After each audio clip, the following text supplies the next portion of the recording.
This is my book review of The Millionaire Next Door. So I know this title may be very kind of questionable about what does it mean, The Millionaire Next Door? Is it telling us how to become millionaires? Not really. So this was written, I'd say like at the turn of the 21st century, so around 2000s era. And really what they did is there's like two researchers who have PhDs and they got hired by some companies to go find out who are the wealthy people in America. And the really surprising thing is, even though pop culture and the majority of media like really, publicizes all these really lavish living kind of people who have a lot of money, they find through doing a bunch of surveys and talking to many, many millionaires that the majority of them are actually just like invisible in the sense like you would see them on the street. They drive a very normal car, live a very normal life, as in like they also live in a very normal house, nothing out of the ordinary. They have like kids and stuff like that, and they live in these very like nondescript neighborhoods. And it's really just interesting because it turns everything that we've been taught about money and who has the most money and what they do with it, it turns it on its head. And I think that it's a very important read because it talks about the things you need to do to be more financially like stable. They talk about why the biggest misconception of, oh, if I have more money, if I make more money per year, then I will be more secure, which it seems like a logical thing, especially for people who don't make a lot of money, right? But what you see happening again and again and again is like, for example, people who go into like banking or you become a trader or all these things who make, let's say, a lot of money or they're a quant. They just end up spending more and more money. And there's a lot of different reasons for that. One of the main reasons is that the people in those environments are all spending a bunch of money and they all have these very nice things. And because you're a part of that environment, you feel pushed. It's kind of that group behavior. You feel pushed to actually indulge in that. And even if you on your own wouldn't really want to take part in that, you just do it because everyone around you is doing it, right? It's very easy when everybody else around us is doing one thing to do the same thing. And it's very difficult to stand out. And so that would explain why the majority of people who have really high incomes also have really high expenses. So then if you focus on, okay, the income versus the expense, like kind of ratio, right, you realize that these people aren't necessarily more free in the sense of like for example, if they lose their job, they're not going to last much longer than an average other person who loses their job, even though they make a bunch more money. The reason is because their costs are so much higher. They live in a much more expensive place. They drive a much more expensive car. They have all these other expensive habits that are often called lifestyle inflation. And I think that it's really important just from a like societal viewpoint to realize that, the structure of like capitalism is to push people towards, making more money, which is fine because it also pushes people to innovate and do work and all sorts of things. But as a byproduct of that, the society has glorified the rich in a sense of everybody wants to make a bunch of money. And the idea is once you make a bunch of money, you'll be free, you'll be happy, you'll be able to spend on all these stuff, you can go wherever you want, you can drive a nice car, everybody will be jealous of you.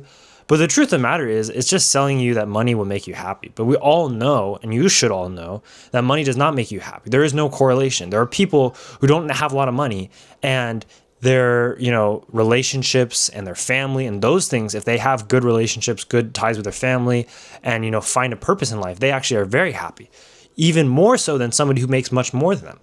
Now, it doesn't mean that, money is all bad. No, I don't agree with that because there's a lot of situations where you need money to kind of change an outcome. For example, if you have a loved one who's in a hospital or in, some sort of situation where they need support, if you don't have money, you don't have power to support them. And that's going to be a very real moment when you understand that money is very important in those cases. But it's a whole nother thing to devote your entire life's purpose to chasing just money and having no purpose besides that, and not really thinking about what other impact you want to leave on this earth. What else do you want to do with your life? And we see that this becomes a really big problem in just many ways, because really what we're comparing here in this book is you have people who earn a lot, and you have people who spend it all, and people who like save and invest it. And the crazy thing is that all these millionaires are very frugal, to the sense that like it doesn't make sense, right? Like in the sense, it's like, why would they need to like save so much money or worry about these things? And in my personal opinion, I think it is a little bit excessive because if you are making and you are worth quite a bit of money, like you don't really need to like clip coupons. Okay. Like I think that's a little unnecessary to have your, like, one of the stories was like the wife is spending every night clipping coupons and they're worth like, I mean, this was like, they're worth like $2 million and this was back in 2000. So that could be equivalent to like $5 to $10 million now. Like, I think the clipping coupons thing is a little bit unnecessary, but I definitely agree that it's very important to fight lifestyle inflation and to really reject what everybody in society has pushed on us to believe that, oh, if you make more money, you must spend it. Or to believe that, oh, if you make more money, you must show other people. So much of life is like you struggle because you feel like you're doing so much great stuff and you want to just help people and you want to show them and you want to like kind of flaunt it in a sense. But if you can resist that urge, right, with kind of money, you'll be much better off for a variety of reasons. I mean, some of these people is actually, you wouldn't believe it, but it is in their interest to not show how wealthy they are, in the sense that they run businesses, they have workers underneath them. And if these workers see this person, their boss, who has just like a very extravagant lifestyle, the workers may be like, well, why doesn't he spend some of that on me, right? Why can't he just raise my wages a little bit?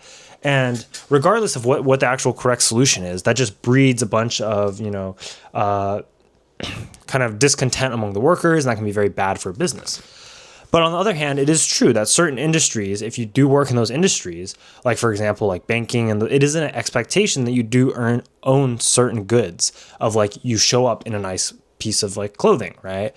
But I think there's always ranges, right? There's ranges towards what's acceptable. And I feel like now, especially, people still judging you on your outside, of course, but there is a big shift, I think, more towards the internal. At least I would hope to believe that there is, in the sense that there's a shift towards what is really inside of you. Like, what are your qualities like? What are your abilities like? Not just the external. The external definitely does make an impression, but what do you have beyond that? And I think that's really the direction we need to be going. Because the truth of the matter is, like, a lot of people liken, the current capitalistic society to a rat race. And in a sense, it is true, because everybody is pushing down each other in a sense. Like, I hate to use this example, but it really just like kind of, I think, signifies it. If you ask somebody, how much money it would cost them to, let's say hurt somebody else, right? Which is like, of course, terrible. But the problem is, in our society, we've become so detached from each other that like there is an actual number for that. And I think that at that point, when you stop valuing like human life, or, the absence of human suffering, and you start valuing, your own kind of monetary wealth instead, it's a problem. But I don't think you can blame people, because at the same time, there's not many other people out here that willingly look out for other people who are not in their family, right? So it's like your behavior for being extra generous or extra caring doesn't always seem to be rewarded. Now, of course, I think things should be different, right? But it's like, you can start to understand why everybody is so selfish, why everybody's so self-centered. And this ties back into the money thing. Is like, if you flaunt all your wealth, you're just attracting, in my mind, in my personal opinion, you're attracting a lot of bad attention. It is to your benefit and your advantage to kind of hide, in a sense, how well you are doing.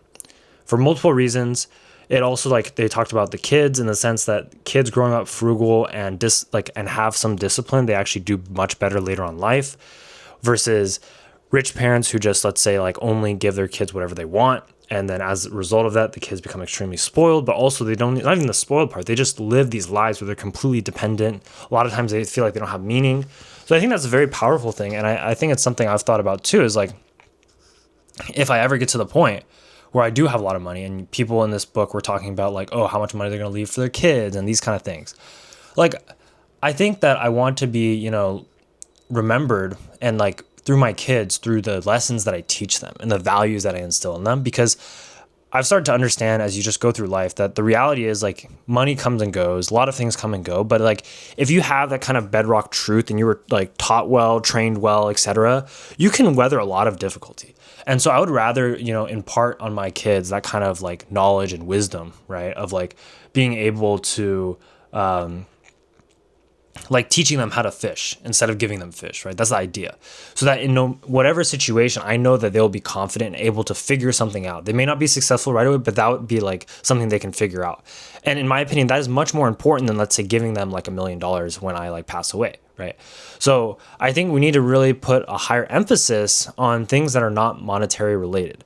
Now, that doesn't mean that like, oh, you just don't like worry about making money. Of course, you like should think about your strengths and what skills you can develop, what skills you already have that can kind of allow you to have money. Because again, like I said, money is very important. And if you get to the point where you really want to care for somebody and support them and you don't have money, it's going to be very difficult. And personally, I think that I would have put a lot of responsibility on my own shoulders if something like that were to happen. And sometimes, maybe it's a bad thing that you would blame yourself, but I feel like I would blame myself. So really, it's just like understand that there's a limit to this stuff. Like, for example, all this extravagant spending, like I think you get really humbled when you go to other countries because you realize like the power of the US dollar, right? You realize like, oh, if you have this much money, right? This is like how much a family of four lives off of in name your country, right? Name your like third world country, right? So then like I always thought about this. It's like, wow. So if somebody, let's say, spends, I don't know, a couple $100s on like a shirt, right? It's like that, a couple $100s could probably like keep a family of four going for multiple years in a different country.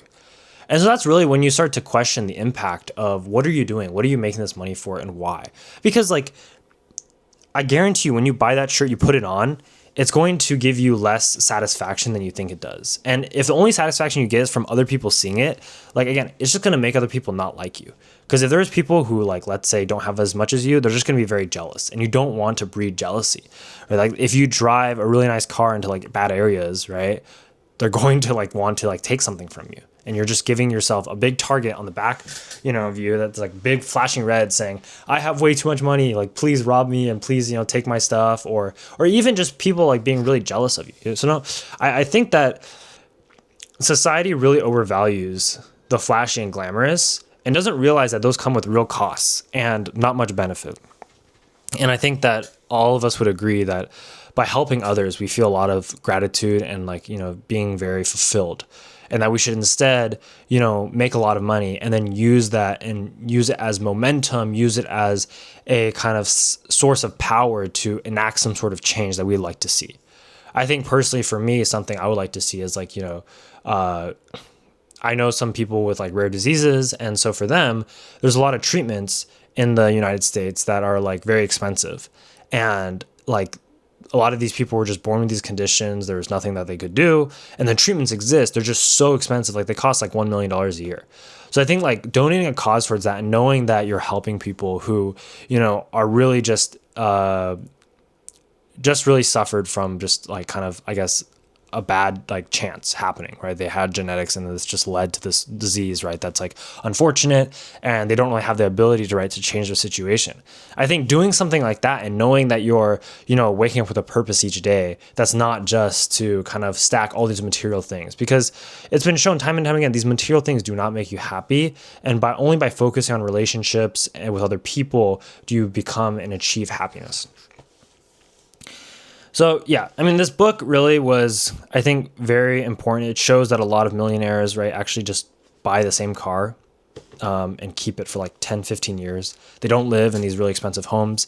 They've mostly paid off their houses, so their expenses are very low.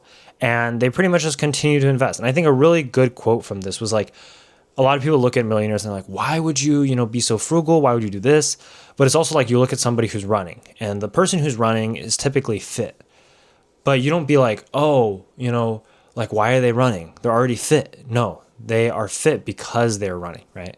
And a big part of it is the millionaires were able to accumulate so much wealth, oftentimes from very average kind of incomes, in the sense that they didn't make a lot, but through their like financing and through their kind of strategic budgeting and discipline, they were able to, achieve financial freedom in the sense of they actually are resilient. If they lose their job, they can last for a very long time.